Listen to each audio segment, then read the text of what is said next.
Mr. Reed. Yo, Reed. what's good with you, man? Man, it's good to see you, bro. Absolutely. I appreciate you. Absolutely, Yeah. man.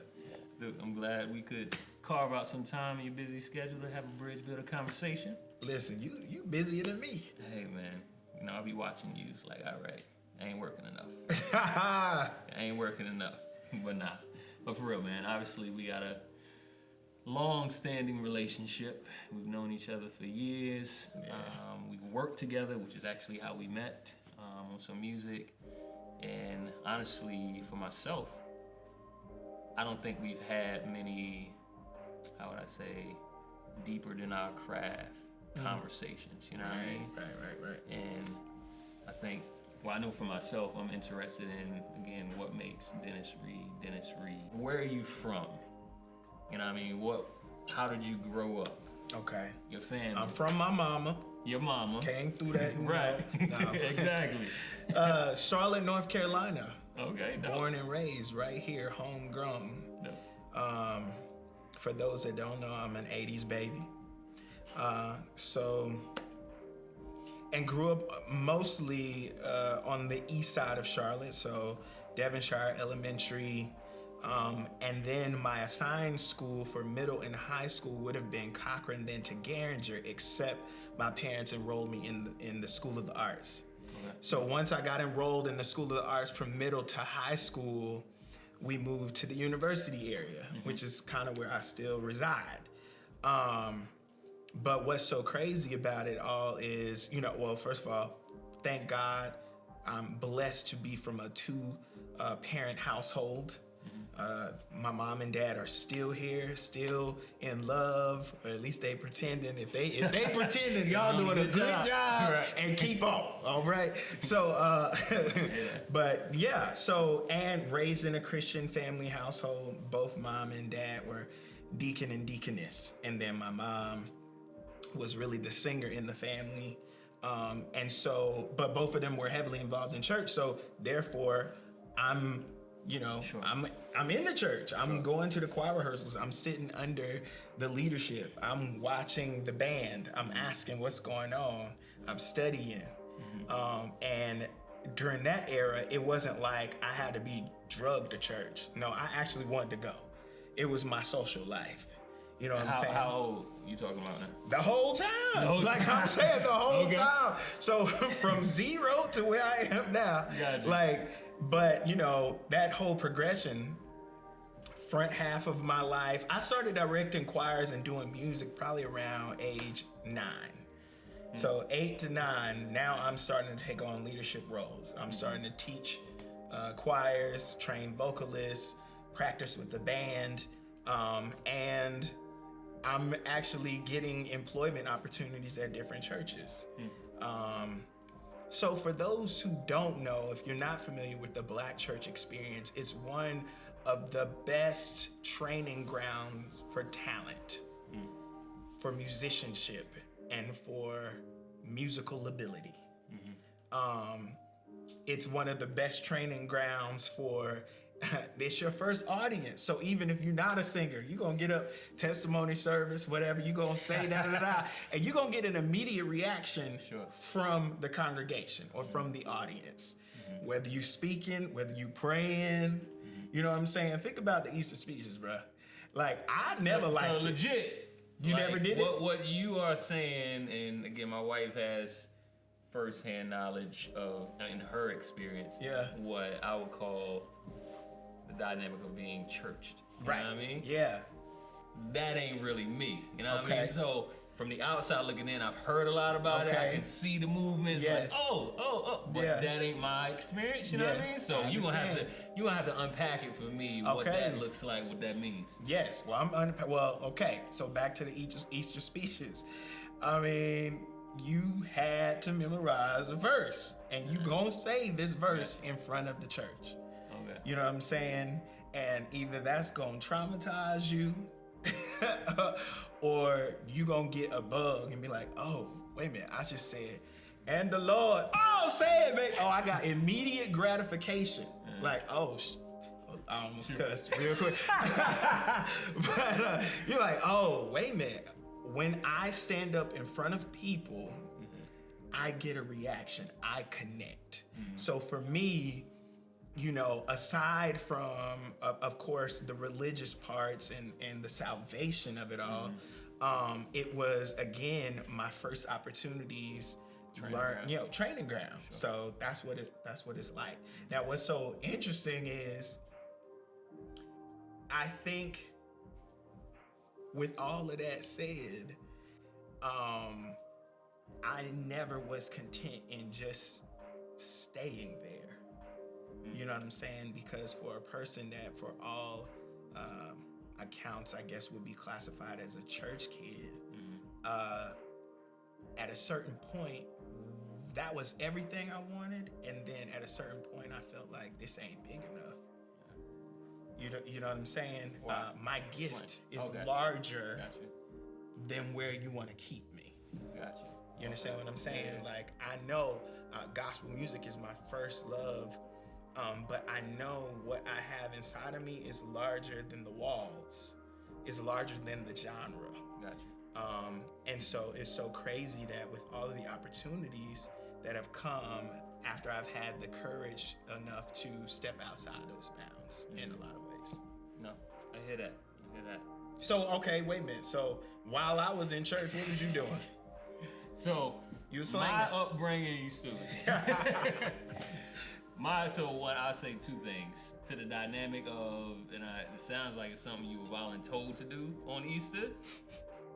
Again, my temperament, mad introvert, like, I'm watching, I ain't talking, you know what I mean? Oh, but you in there. So my church experience as well was different, to where my family, we went to a small Baptist church, majority white. My grandfather, and it was kind of like, again, I'll say voluntold again. You got white people in your family? Like, how did that wind up happening? Well, yeah, true. In our family. Right, but how did y'all wind up going to a white church? So my grandfather, pretty much, my family is like, we go, you go type deal. Right. You know what I mean? Right. And so my grandfather went there, thus my dad, my mom took us there, and all his brothers went there. So, but my experience there, because of my temperament as well as just the lack of cultural connection, you know what I mean? Yeah. I was just there, you know what I mean? You had a white girlfriend while you was there? No. Yeah. That's why you didn't enjoy it. That's what I'm saying. You stupid. Nah, I didn't, man. It was interesting, man, because like my uncle was like the youth pastor there. Oh, man. And honestly, I wouldn't say it's traumatic, but just navigating myself was difficult, because my uncle, who I love, who honestly gave me my nickname, Dae-Lee, was a leader, and myself, my brother, my older brother, and I'm sure there was others, a few spots of color in there, but majority white.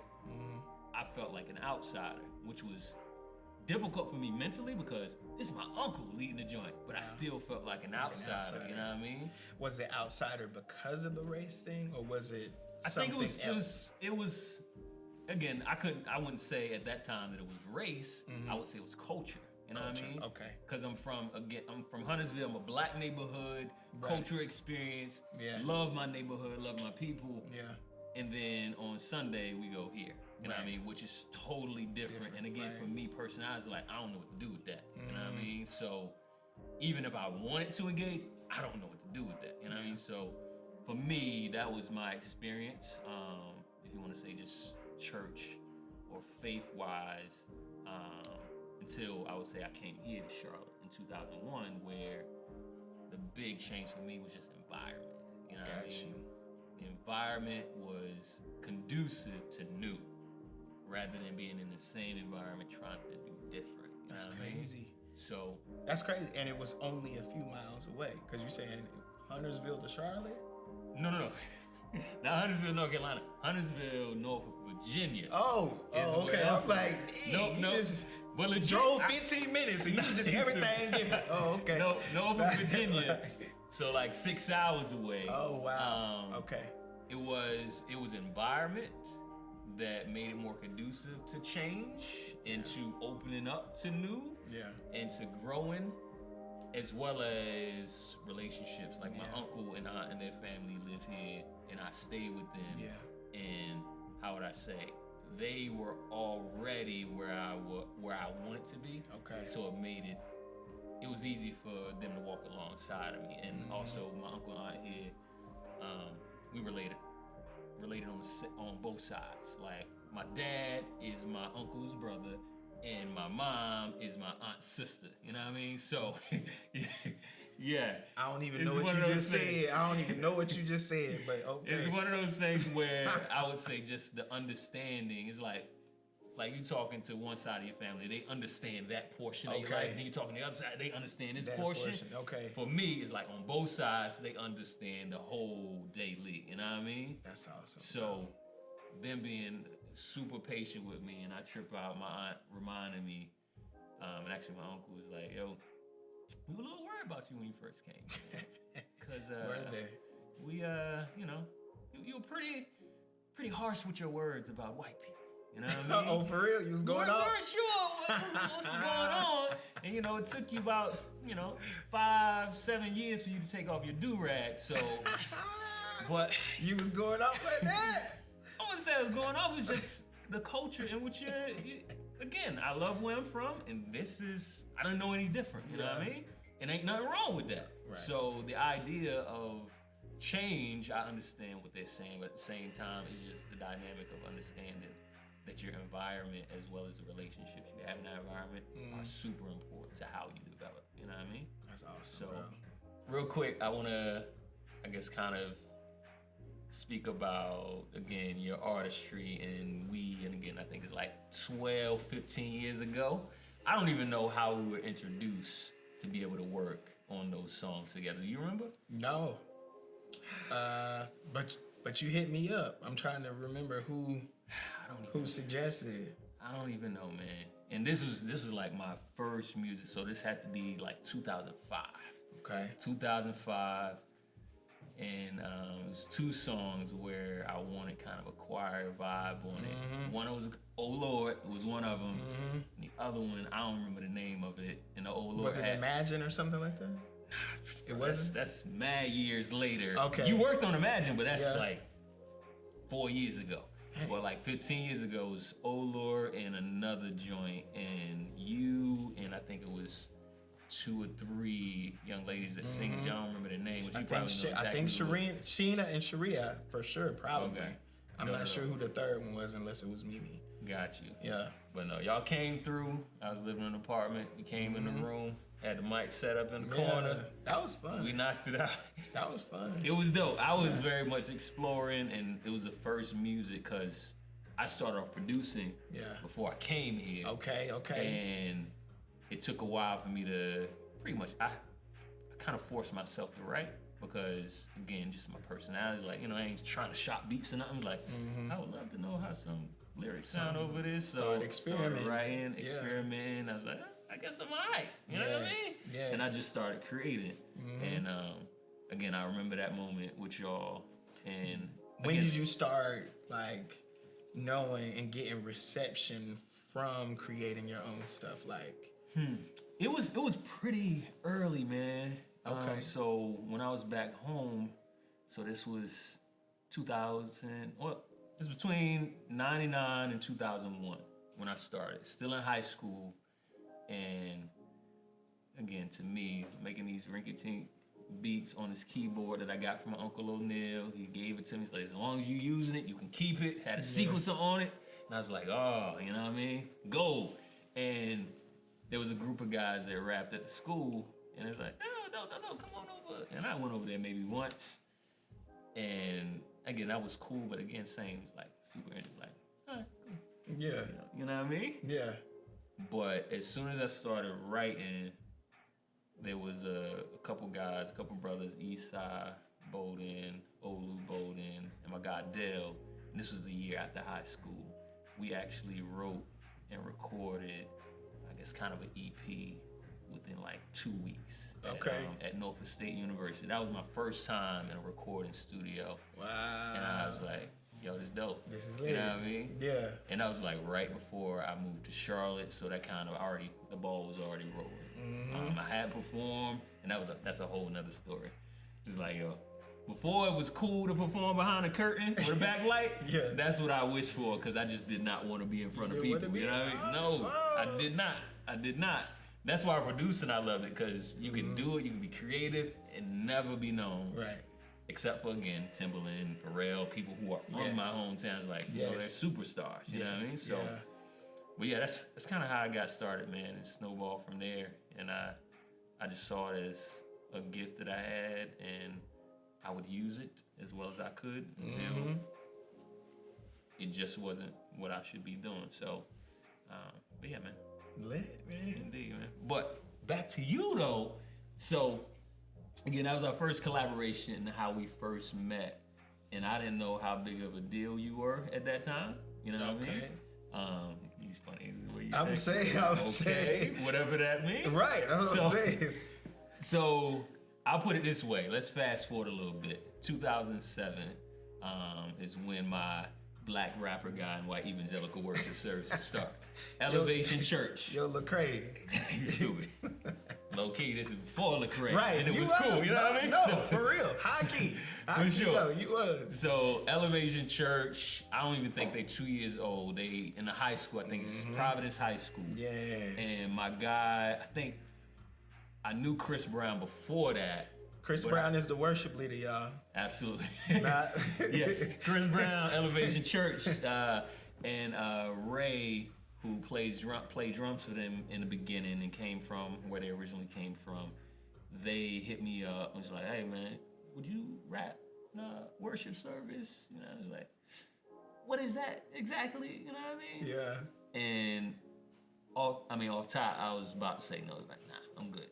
Yeah. And I decided to go, and again, that turned into, for like 12, 15 years, me being the black rapper guy in white evangelical, large mega church here in Charlotte. Yeah. And honestly, the beginning of what I consider bridge building, you know what I mean? Not just optic diversity, but also diversity in style of music and culture, and leveraging that. At that time, I didn't know, you know what I mean? I was just, okay, this is cool. But to look back, seeing that as the beginning of creating what I call a touch point, where different people can connect in one moment. You know what I mean? So two things, Dan. Go for it. So, one, did you see the documentary, The Godfather, The Black Godfather? I did. Yep. So when you said connect, that's what made I saw that image, if you remember. So, but two. And that's when I first heard of you, because you always doing work with them as well. Exactly, y'all done some work with Elevation Worship as well. Yeah. So I eventually was aware that So then it's been out here. No, yeah, I mean, and shout out to Elevation. You know, they've always had the courage to reach out and try something new, do something different. Absolutely. But I guess what I was going to say is I like how you said not just in optics. How do you, one, do it get exhausting trying to explain yourself and culture all the time? And then how do you do it without being offensive to them? Or does it even matter if you're offensive? Do you understand what I'm saying? Absolutely. I get what you're saying, and I'm gonna answer it this way. It can get very exhausting, and definitely when you don't understand the why. Because I'll put it this way: I would say maybe 6 years in, I had to start putting boundaries in place. But I will say this, and I want to hear from your side as well. Yeah. I would say I recognize that that's just a part of doing the work. You know what I mean? Facts. Having to have those repeated conversations and having to help pull the layers back of, do you realize what you're doing right now? And do you realize that no all black people, no all hip hop, no, you know what I mean? And honestly, helping them probe themselves of, why do you even think that? You know what I mean? Because it's deeper than this, what we're doing right now. It's much deeper than that. So for you, Yeah. whether it's and again, I mean, elevation, I know is a part of your story and being able to collaborate, but it moves farther beyond that. You know what I mean? And I would say, if we want to call it in a bigger light, you know what I mean? Did you tour? Was it New Kids on the Block? We didn't do the tour. We did a certain hit with them. Okay. You know, so no, that's what's so crazy. Okay, so even before New Kids on the Block, okay, so going to Northwest. Okay. That for me was the first time I was in a truly diverse environment. I grew up on the east side of Charlotte, so it wasn't like it was like super crime ridden, but it was like middle class Black and minorities. So that was my environment. So going to Northwest, boom, all of a sudden I walk in and it's white people, it's Black people, it's Chinese people, it's gay people, it's straight people, it's gothics, it's everything. And I'm a church kid. But that was so great for me, literally, because I was very zealous as a young person. Gotcha. Like, did you have your suit and tie on for this? every Friday. I started a whole trend, like at my school, like everybody else would dress down. I dress up on Fridays. Even the staff would dress down. So I'm going suit and tie, boom, on Fridays. And then what happened? About a month in, I started seeing other people dressing up on Fridays. And so I think, so there's power in being authentic and just, you'll set the trend if you have the courage just to be yourself, right? But two, what was so great about it is at lunch, you think we talking about one thing and we might be talking about God. And I might be talking about God with a Jewish person and an atheist. And we all arguing. Like, but we friends. Okay. This is my childhood. That's what's so crazy. Got you. And then, the Jews were like, you shouldn't call him Jesus Christ. I'm like, yo, he's Jesus Christ.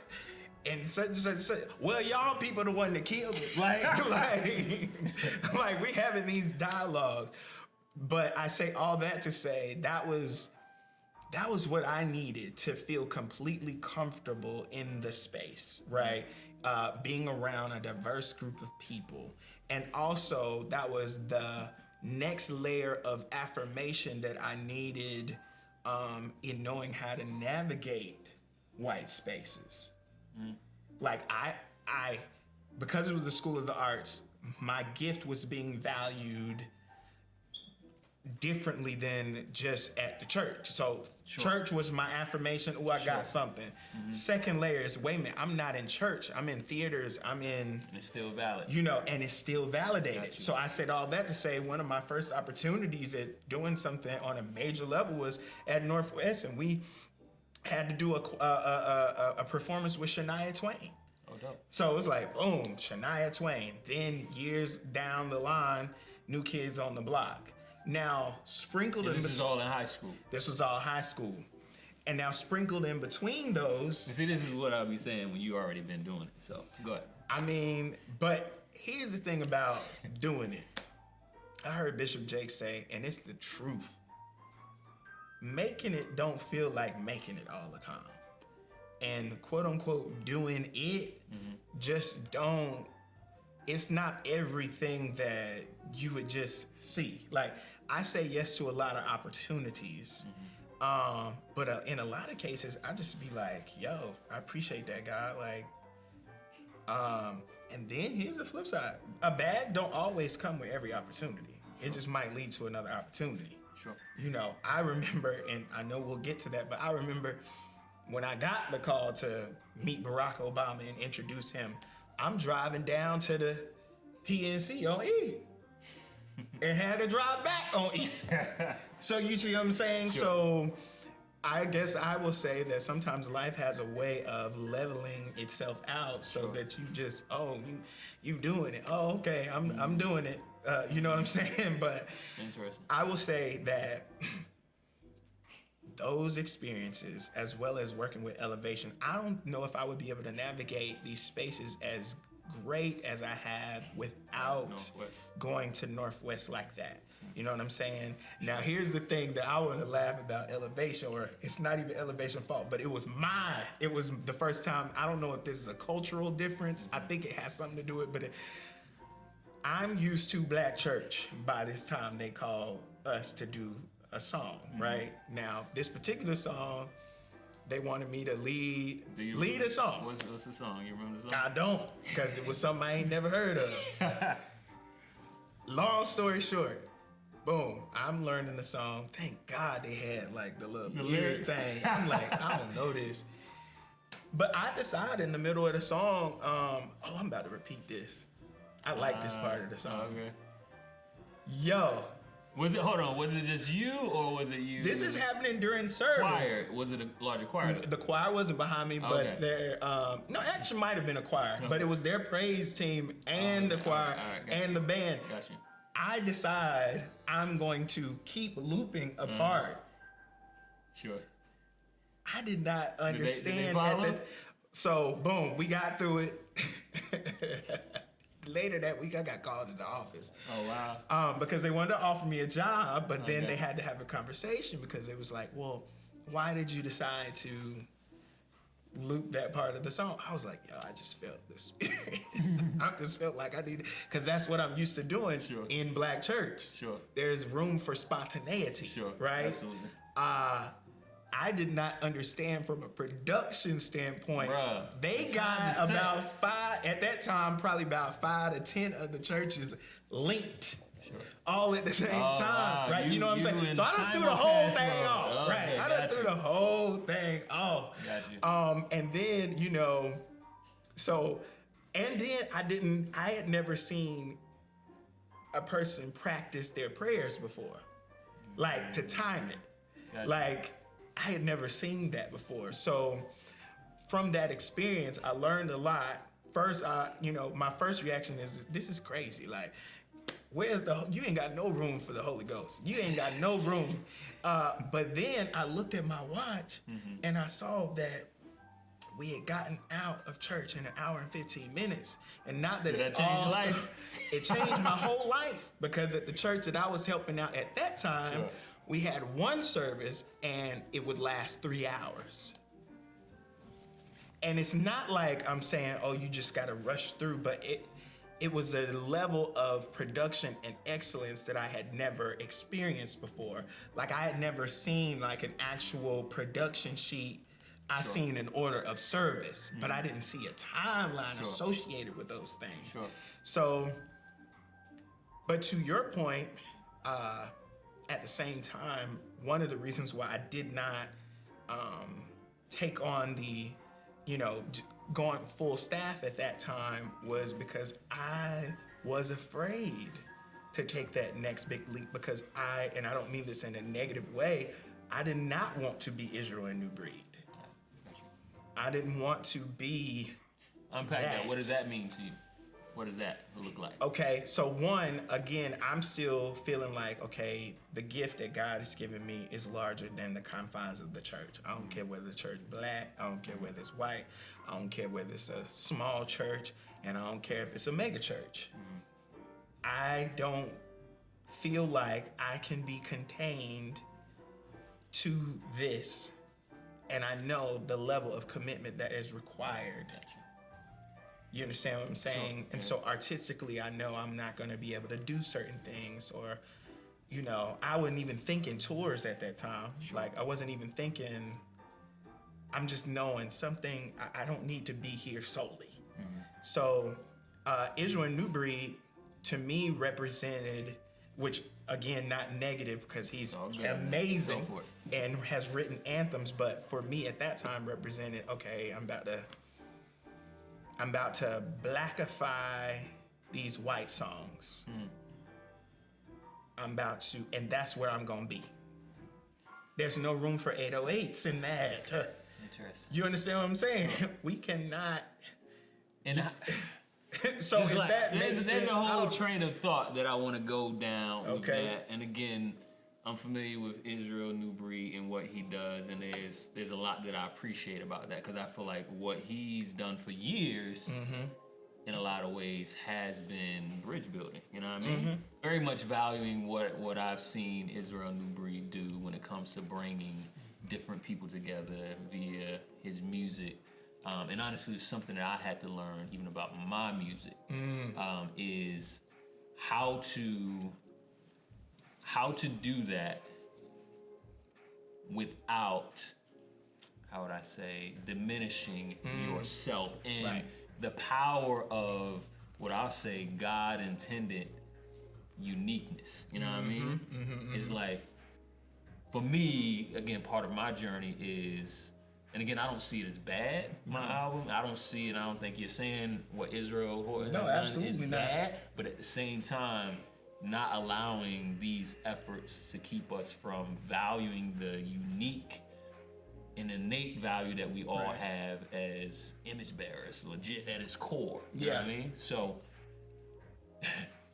I agree. So I'm interested in your, because again, when you say, you know, not being confined to the four walls of a church, that's something I've noticed about you. Again, whether it's New Kids on the Block, whether it's, you know, performing for Obama, whether it's Oprah, whether it's working with Fantasia, is the idea, and again, this is me from afar just looking, we ain't talk much about it, is, well, we have a little bit.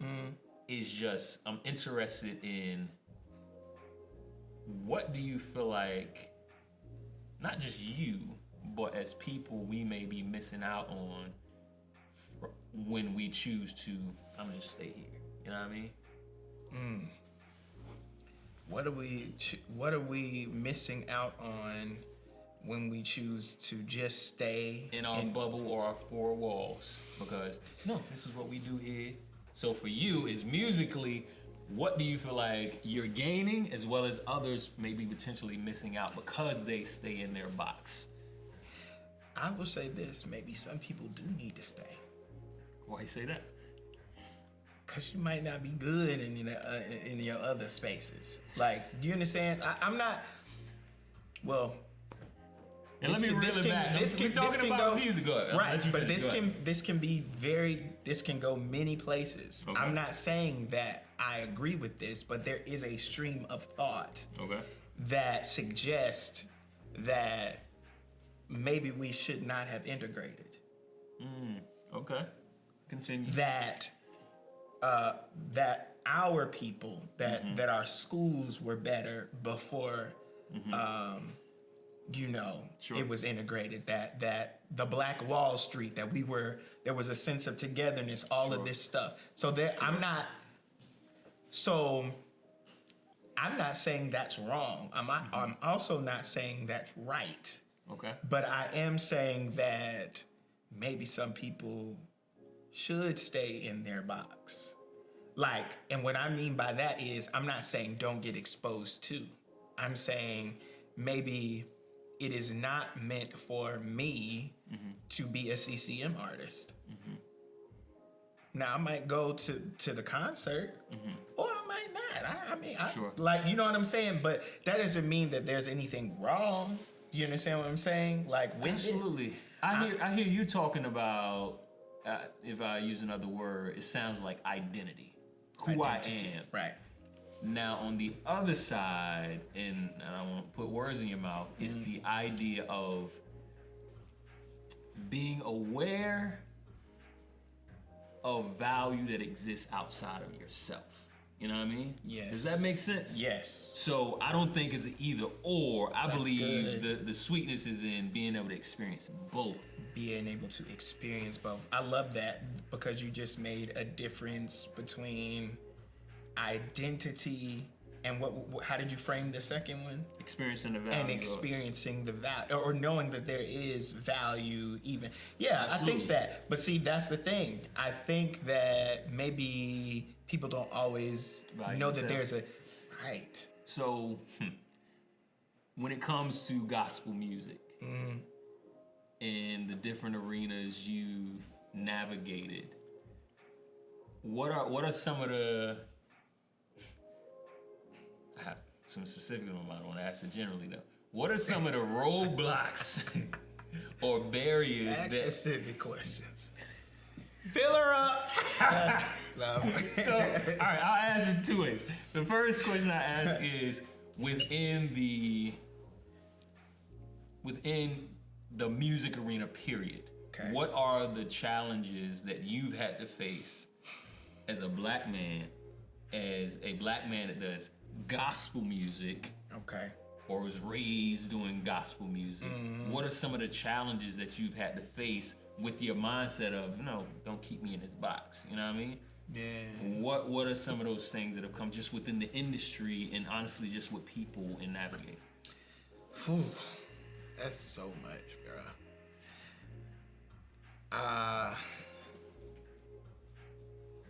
Some of the roadblocks. Well, let's start stylistically. Stylistically, what gospel music is supposed to sound like. All right, that it has to sound a specific way. Now, we might not be dealing with this as much now in 2021, but again, 80s baby through the 90s, I was alive when Kirk Franklin first came out with Stomp. Gotcha. Now, it was all good, reason why we sing, right? It was all good, melodies from heaven, but Stomp was banned. No, Okay. I remember that moment. Like, and this is Stomp in the clubs. Stomp was in the strip clubs and everything. Like, so I remember the reaction of the church. And the youth choir wanted to do that stuff, and we were told no. Right? So, first, stylistically. Now, thank God for Kirk Franklin, and thank God, now that I know my history, thank God for Thomas Dorsey. Thank God for even what we would consider traditional now, but they were the rebellion, from then. But thank God for them and Ty Tribbett and Ricky Dillard and people who would have dance moves with their presentation. You know what I'm saying? But I just felt confined in the type of presentation that I wanted to give. This was before having LED lights in church was a normal thing. Like, now, while I'm a church kid, my biggest idol, right, and he tatted right here, is Michael Jackson. Gotcha. So, come on now. I'm looking at Michael Jackson and the impact and the dancing and the production, and then we can't even do Stomp. We can't even do Stomp. Like, you know what I'm saying? So, you see what I'm saying? Sure. So, boom, stylistically. I also feel like assumptions that come along with you being a black man in church. Assumptions about your sexuality if you're a black man, unless you're the drummer. Okay. You know what I'm saying? Because they known to be hoes. We know the drummers are hoes. Is that right? Right, that's what they say. That's hilarious. No, my god brother was a drummer. No, I'm playing. So, but if you're the one directing the choir, we already know. Like, what's the assumption? Okay. And then I think the other thing is not just being black, but I think when it starts getting from artistry and entrepreneurship, and then when you're doing this stuff on your own and you don't have financial backing, that has its challenges too. You see what I'm saying? Trying to get your music out there. And when my first album came out, Instagram wasn't out yet. And I think Facebook, I don't even know if Facebook was out, and if it was out, then it was MySpace. That's what was out. So, and then the fact that I didn't even know that I was a business. I didn't even know that what I was doing was business. Like, I just was pure art, pure enjoyment, pure just out here. Like, you feel like you were taking advantage of it because you didn't know that? I was taking advantage plenty of times. Plenty of times. Like, I had this producer who conned me, my godfather, and my daddy out of some money because we thought that he was Kevin Bond, another producer. Like, had confirmed everything. Then we even sent them a money order and everything. And then turns out we got. Later that night, the real Kevin Bond calls because apparently this guy has been doing this all around the country, impersonating him. So I've gotten taken advantage of. And then here's the other thing. sometimes it's not even about being taken advantage of. I was talking the other day. I thank God for my experience with the Black church and stuff like that. The challenge of growing up, though, was I didn't know how to charge, and I didn't understand business, and I didn't, ministry. And they weren't even coming from a negative place. I remember growing up, at the end of the concert or the workshop or whatever we were doing, they call us up, thank us, and they hand us a little envelope in front of the audience, and they say, "This is a token of love. This is a token of love. Don't open it. This is a token of love." So and that's good, because they were honestly giving their best. But that trend, that culture, kept following me in different churches. Tokens of love. So much so that I would say that, again, probably within the last 5 to 10 years, maybe, I'm just now starting to take on a more of an entrepreneurial mindset. And even within the last 2 years now, knowing somewhat how to invoice and how to charge people. Gotcha. So I don't necessarily want to say that I'm not trying to blame the Black church on it, but it wasn't a part of financial literacy, and all of that was not a part of the culture. Sure. No, I understand that. So then that, again, so what does that relate to? That also relates to, I don't know how to charge, so I don't know how much I'm worth either. Yeah, interesting. Yeah. You see what I'm saying? Sure. So, and I still deal with that sometimes. That's what I'm saying. I see you, when you say, I see you doing it. What does that mean? Or you've been doing it big for a long time. What am I doing? You've been active, my guy.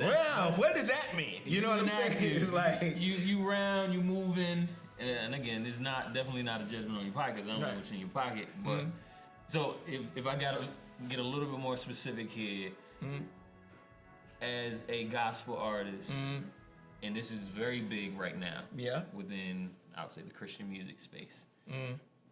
Gospel as opposed to CCM or worship music. Yeah. How has that dynamic been for you? Do you feel like? I feel like it's just way too oversaturated. What does that mean? I think. And let me be clear here. It's like, again, you've been very clear. You're Black gospel artist. That's who I am. The CCM world, as I've experienced and as I see it, pretty much you can put it up. Gospel is Black. Worship and CCM is white. Right. And then you have others who are merging those. I blame Israel Newbury. Like, that's what I'm saying. No, I'm playing. It's great. I don't have a problem with it. But there's two things that come to mind. One is, and I don't know, because I haven't heard this directly, but it's been said that sometimes y'all remaking the songs, and that's not what they had in mind, and they don't want you to do that. Clear that up for me. Who's remaking songs? Sometimes we might be, and again, I don't want to say a specific song because I don't know if this is but we might be singing "How Great Is Our God" with 50 modulations, and in our way. And the artist might actually be offended because this is not what I had in mind. Like a white artist. Yeah. Okay. All right. Now again, I'm not saying that's what Chris Tomlin said. I know y'all they might go crazy in the comments, but no, I'm not saying that. So then there's that thought, right? But the larger thought or the higher thought that I have is I don't mind, the crossover of CCM and gospel. I think where it starts getting like too much is when you turn on the radio and that's all there is. Sure. Or when it's like we still are not able to have full diversity. I do see the blending, not just Israel, others, Chandler Moore, and what they're doing now. And very much same way I speak about my own music. I think there's good in that. Yes. At the same time, I believe there's a historical dynamic that is at play even when you do that, when it comes to what's viewed and valued as superior and what is subpar. So, again, as a black man in America, you ain't even fully human. You know what I mean? Let alone what you can produce. Yeah. Even though in reality, it's like, without enslaved Africans, this would not be what it is today. You know what I mean? Right.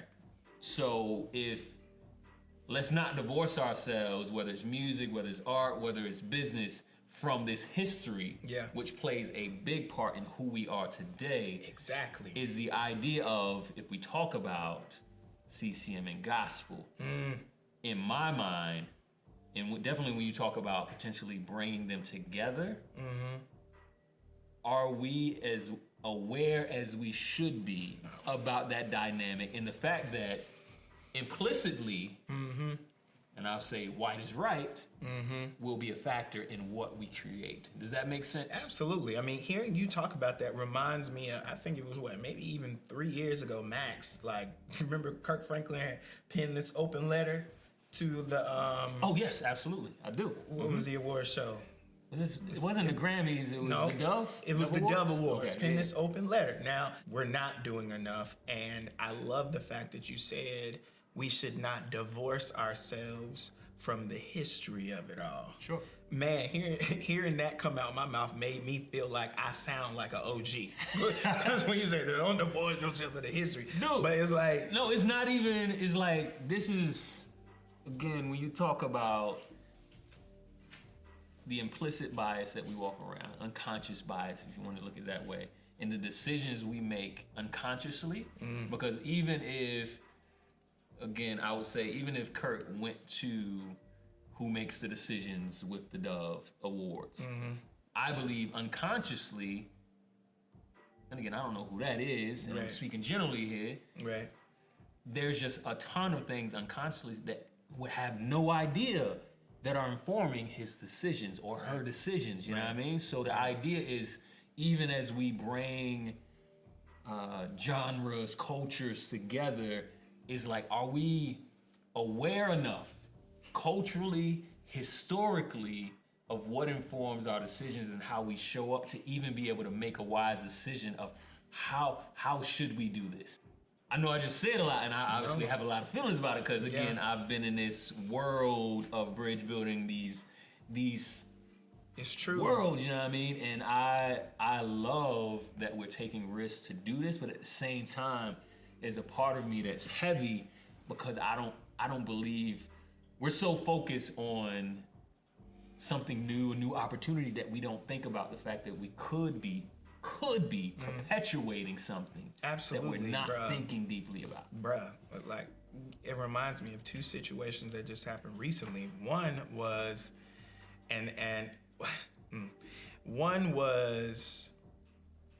I'll start with this one. This wasn't even about race. This was kind of race and sex with it. So,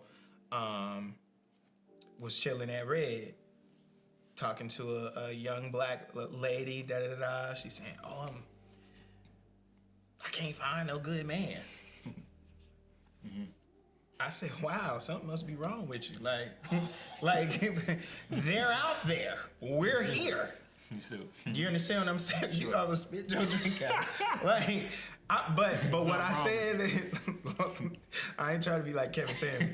All right, but no, what I was getting at to a larger issue is, we've heard, and you know, I'm not negating her personal experience, but the narrative is there are no good black men. This is running in her mind. Absolutely. And again, combined with her own experience, maybe that has been true for her, but you cannot overgeneralize a whole population. But it's something that it's prevalent in our culture or in our mindset. That's one, right? So boom, I had to encourage her. No, I got a few good brothers in my life, and some of them are single. I'm gonna give them your number, for real. But they're out here, and even if these aren't the ones, they're good men, good black men are out here. So boom, I thought about that situation. But the other situation, I was listening to Miss Corinne Mack from our president of NAACP Charlotte on NPR the other day, and she was just making the point, like, even when it comes to our own people, some of the mindsets that we have, like for instance, when we're talking about Black business, what are we all know as a community, we want to support our own more. The other thing is, but what are the other biases that we are holding against ourselves? One, that we're not going to have a good customer service experience, right? Or two, that our product is going to be late. Have a bad attitude. Right. Yeah. So on so many levels is what I'm saying. I think there's so much inward searching that needs to be done on behalf of every person that sits down to make the next step. Absolutely. So whether that be Black people and thinking about the biases. So, cause my thing is, if we got biases, they got biases now. Absolutely. Like, you know what I'm saying? And we that's got the biases. thing. I don't think people understand, especially within these conversations now, that, and I wholeheartedly communicate about myself, is like, the effects of racism, the effects of inequality, slavery, everything we all carry through generations on our back. And again, if you understand how the brain works and decisions, like the majority of your decisions are made unconsciously. Right. You know what I mean? They're not things I'm gonna do that. It's like, no, they're like reactions, you know what I mean? Bruh. And being able to, how would I be aware that that's how you function, as well as to check things in your mind when they come, is like, I just thought, I just probably remember, gonna be late, you know what I mean? Or, exactly. It's like, no, let me check that, you know what I mean? Because I've been conditioned to think that, honestly, as a Black man, I've been conditioned by things I did not control, that were impressed upon me and my community, that did not care for me or value me, but they still have a place in my mind because, again, they happened, you know what I mean? They happen, right. So it's up to me, it's up to you as individuals, others as individuals, to call those things into check, you know what I mean? But if we don't, you'll just continue to do the same thing. Yeah. So, bruh, hearing you now, my mind goes back to musically, right? Okay, so on one end, I'm getting all this musical talent and training at Northwest School of the Arts. So even though I'm a singer, it was the first time I kind of got classically trained and learned how to read music and all that stuff. So I'm very grateful for it. I do remember, though, bless her heart, my choral teacher, I invited her to church one time, and she almost literally had her hands in her ears the whole time. Right. Now, in her defense, it was loud as hell in the church. I ain't gonna even lie. Now, if I, as a musician, am saying it's loud, it was loud. So I ain't gonna even hold that against her. Gotcha. But she did say something that just, I don't know. I just always still think about it. And it's 20 years later. She's like, man, you're singing gospel music. You might as well just take your vocal cords out and throw them on the floor and step on them and stomp on them, because that's all you're doing. Interesting. You're telling me that if I'm singing gospel music that I'm ruining my voice. You're not saying, that's a difference between saying all right, stylistically, this is amazing, this is great, I respect it, but just make sure you're singing from your diaphragm. Make sure you're giving me the tools, but you're saying... You're trashing. Yeah, you're giving me tools because these are the principles that... You're not saying that this is what it takes to be a great singer. You're giving me tools and you're relating it to opera or to classical music. You're not saying this is the foundation of being a great singer regardless of your genre. Now, you understand what I'm saying? Yeah. That's crazy to me. You literally telling me if you are... Again, it's like where we have to, and historically we've had to, as Black people, overstand. And I would say, for the white community, not having to think about the lens in which they're seeing the world. You know what I mean? And the fact that just because it's not what you do or what you're used to doesn't mean it's bad, you know what I mean? It doesn't mean it's trash, but the idea or the supremacist lens is what you are viewed through. Yeah. Yeah. You know what I mean? Yeah. And again, she, unknowingly to her, she has no she idea what she's doing. But you know what I mean? Like, yeah, absolutely. But you know what I was thinking about too? Well, first of all, I'm thinking about how much money Bridge Builders is making or about to make. Because if y'all mission is diversity and understanding and all of this, ooh, you should be making a lot of money. Like, it's so much hate out here. Like, anyway, but... So let me dive into that. Okay. And again, I've kind of shared some of this with you. Again, diversity, equity, inclusion, definitely post George Floyd and everything around the world is happening in the wake of his death. Everybody's trying to, what do we need to do? More diverse X, Y, Z. And again, I don't see it as a bad thing, but what I have been exposed to regarding that work, I feel like is incomplete in a lot of ways. And what I'm focused on is less of the technical aspect of what's being done, and as I classify as the policy change. And again, I believe wholeheartedly is super important. Changing laws, changing policy. In a lot of ways, those things is what keep us in the same place. So absolutely very important and valuable work to do. I just don't feel, I know I'm not the most equipped to do that. What I'm most equipped to do is what we're doing. Okay. Developing relationships, having, I would say, uncommon conversations that we don't have because things are taboos, tap dance around, and emphasizing the importance of that valuing of one another within authentic relationship and the power that can have in creating policies that actually work. And policies that actually will be sustainable, because why?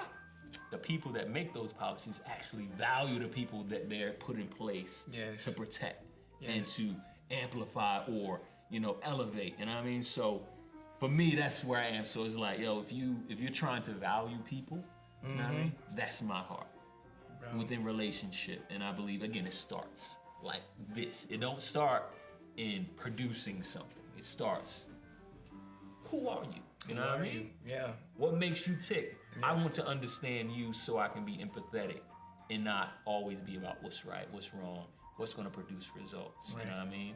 So that is bridge building, and I do want to give you a gift. Oh, for real? Okay. You know what I mean? So bridge builder motivational journal. Okay. Oh, this is nice. You one of the first. It's crispy. Okay. You know what I mean? Ooh, crispy.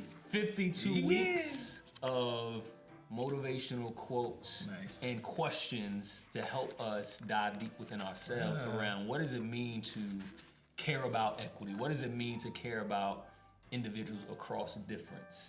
And this is, again, a year-long process. This is amazing. Okay, let me be about this work. Let me do the internal work. Because, again, I can't produce something that I don't even possess. So, yeah, man. I wanted to give this is amazing, bro. Gift, such great quality too, and I appreciate it, man. My first page that I opened up to, it says, "Every mistake is the perfect place for grace." I think that resonates with me a lot because, one, I think if we can have more grace with each other. Like, first having more grace with ourselves, right? Forgive yourself, love yourself. Sure. And give yourself permission to change. That's one of the things that happened for me in this pandemic. I've always been around a lot of people. Throughout my entire life, I've had a lot of people around me, and I love it. I'm a people person. I think I was afraid to spend time by myself, right? So quarantine, especially at the beginning part, like, it was hard. Like, it was very hard. It's just me in the house. This is before I even started dating, no behavior, all of this, like, literally just me. For as hard as it was, I took that inward journey. So I began to learn myself, love myself. I think that the superpower that I've had as a leader, and in doing all the things that I've done and being able to bring people together is because I've had empathy, right? Empathy, regardless race or anything, I always am giving people the benefit of the doubt. And even if they doing something foul, like, I'm like, man, I just start psychoanalyzing, like, oh, you know what? They probably are like this because something. And, you know what I'm saying? Sure. So every mistake is the place, is a perfect place for grace. And I guess I hope that more people just have more grace with each other. Now, I will say this. I will say this. These last 4 years have been a test of grace for me. Like, I will never understand why some people wore their red hat. I will never understand why it seemed like the rules changed and the standard for what was decent and good changed, and it was acceptable. I will never understand why abortion and the stance on abortion is so strong that as long as they agree with me on this, I'm willing to let everything else slide. Sure. So it's been a practice in grace. Especially since during those 4 years, I still had to show up in those spaces. Sure. And knowing that some of y'all smiling and the way you're voting is not in my best interest. Sure. And it's not even saying that I'm tied to a specific party. But that was I still don't know if the other culture really fully understand how traumatizing that experience has been, in not just the open racism, but just in, as a person that works with young people and who are telling young people, hey, you do good, this happens. You do this happens. How am I supposed to now? Like, I remember we had to have an open fireside talk with the young people where they just let him, after he won, and they're like, how did this happen? You told me if you were a decent human being and da-da-da-da-da, that this happened, and he's not held accountable for nothing. Sure. Not one single thing. And y'all still right now, let me stop before I get started. But let me just say this. And even now, y'all trying to sweep it under the rug, what happened on January 6th. But with all of that said, every mistake is the perfect place for grace. And to understand that the scripture that comes to mind right now is, for we wrestle not against flesh and blood, right? But against principalities in high places. So I appreciate our conversation today, bro. We got to do a part 2.